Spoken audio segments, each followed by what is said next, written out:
ఏటేటా వస్తుంది గణపయ్య పండుగ, గణనాథుని వేడుక, ఊరువాడ భక్తులకెంతో కన్నుల పండుగ, కనువిందైన వేడుక.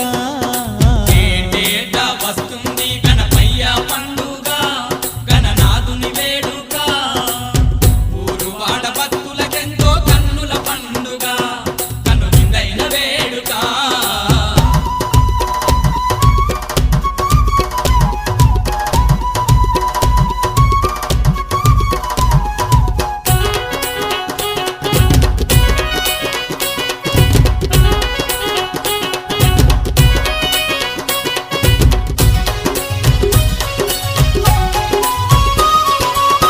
ఆకాశం భూలోకం ఏకమై మురువంగా, ఆకాశం భూలోకం ఏకమై మురవంగా, జగమంత